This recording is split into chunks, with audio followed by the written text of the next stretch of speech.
आखिर भारत में वृद्धा आश्रम की संख्या दिन प्रतिदिन इतनी बढ़ती क्यों जा रही है? इसका वजह क्या है? भारत के किन क्षेत्रों में वृद्धा आश्रम सबसे ज्यादा है? आखिर वृद्धा आश्रम की शुरुआत होने की प्रक्रिया कब से शुरू हुई? ये एक बहुत ही ज्वलंत विषय है हमारे देश के लिए। सबसे पहली बात तो ये है कि हमारे देश में वृद्धा आश्रम की संस्कृति नहीं है, लेकिन फिर भी हमारे देश में वृद्धा आश्रम की संख्या दिन प्रतिदिन बढ़ती जा रही है। इसके पीछे बहुत बड़े बड़े कारण हो सकते हैं, जिसको मैं अभी आपको बताऊंगा।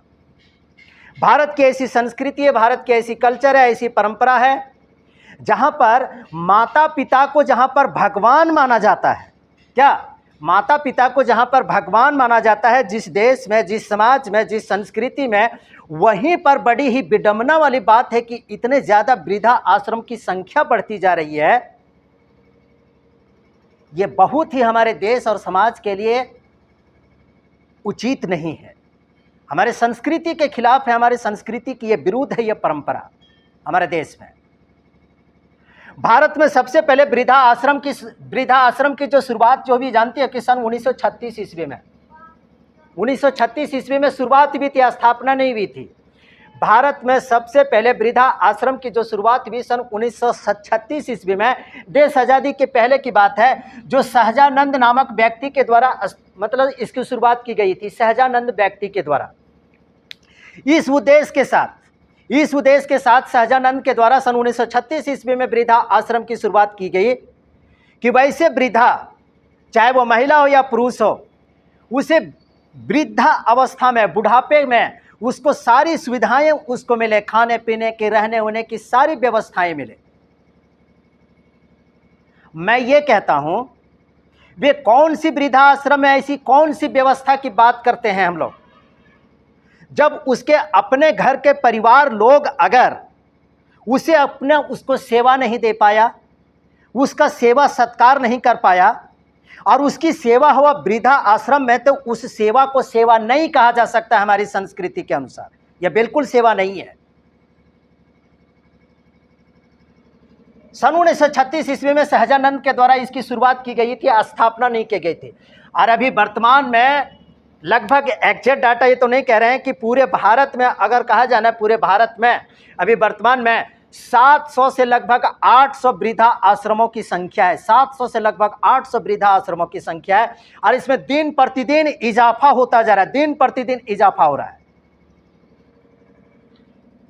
भारत का जो केरल राज्य है, केरल राज्य भारत का सबसे शिक्षित, सबसे संपन्न, 100% वहां पर शिक्षा है, लेकिन विडंबना देखिए कि सबसे ज्यादा वृद्धा आश्रम की संख्या भी केरल में है।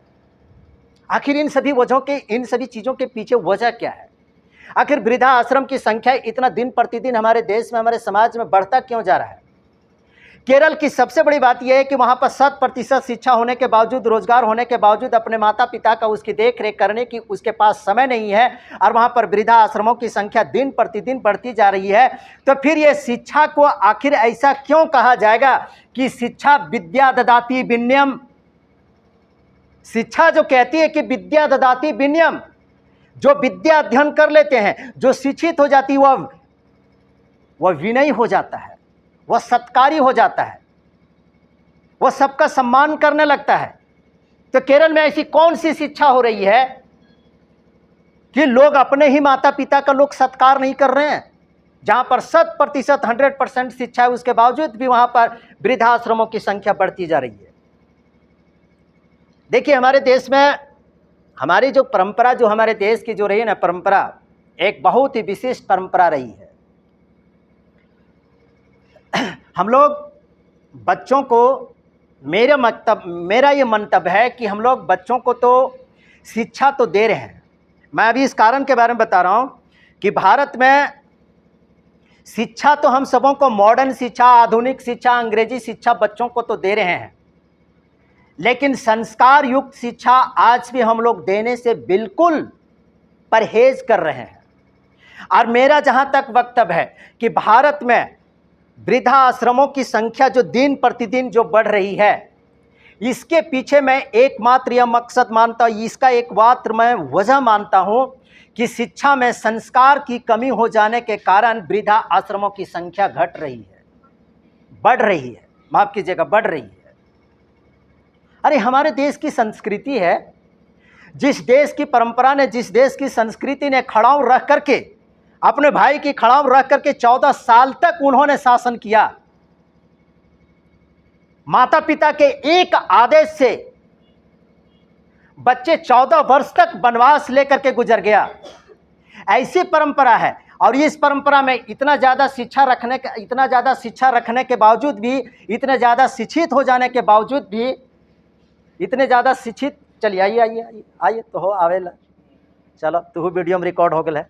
इतना ज़्यादा शिक्षित होने के बावजूद भी वृद्धा आश्रमों की संख्या बढ़ रही है, जहाँ पर माता पिता के एक आदेश पर वनवास 14 साल तक लोगों ने काटा।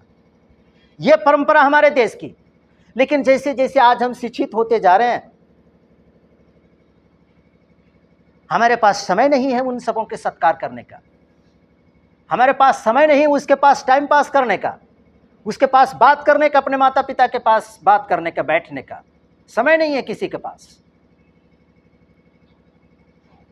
हम सभी भारत में जितने भी सारे स्कूल, कॉलेज, विद्यालय, यूनिवर्सिटी जितने भी हैं, शिक्षा तो मिल रहे हैं, और उस शिक्षा से लोग रोजगार भी अर्जित कर रहे हैं, लोग रोजगार भी पा रहे हैं, और उस रोजगार से लोग विदेशों में सेटल हो रहे हैं, लोग अपने देश में सेटल हो रहे हैं, लोग विदेशों में सेटल हो रहे हैं विदेशी शिक्षा को प्राप्त करके।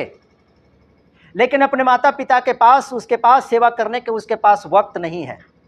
इसका सबसे बड़ा वजह हमारे शिक्षा प्रणाली में संस्कार की कमी दिन प्रतिदिन होती जा रही है। दिन प्रतिदिन शिक्षा में संस्कार की कमी हो रही है। हम लोग शिक्षा तो दे रहे हैं, लेकिन संस्कार युक्त शिक्षा हम लोग नहीं दे पा रहे हैं, जिसका वजह है कि हमारे देश में वृद्धा आश्रमों की संख्या बढ़ती जा रही है। आजकल देखते होंगे छोटे छोटे बच्चे लोग, 3रा क्लास, 4था क्लास, 5वीं क्लास के एकदम छोटे छोटे एकदम बच्चे लोग, जो इंग्लिश मीडियम में जो पढ़ते हैं, हिंदी मीडियम के जो बच्चे लोग जो पढ़ते हैं, अभइयों अपन माँ बाप को मम्मी पापा कहता है, इतना जरूर कहता है, मैया कहता है, बाबूजी कहता है। उसके शिक्षा में अभी भी उसकी संस्कृति झलकती है।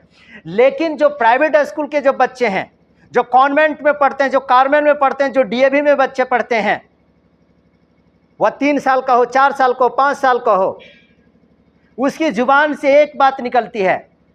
मैं तो गारंटी के साथ कहता हूं कि हमारे देश में वृद्धा आश्रम को बढ़ाने में हमारे देश के प्राइवेट स्कूलों की बहुत बड़ी भूमिका है, बहुत बड़ी भूमिका है प्राइवेट स्कूलों की। क्या जानते हो, बच्चे छोटे छोटे हाय डैड हाय मॉम, ये हाय डैड हाय मॉम ने हमारे देश में वृद्धा आश्रमों की संख्या निश्चित रूप से बढ़ाया है। हाय डैड हाय मॉम की कल्चर ने।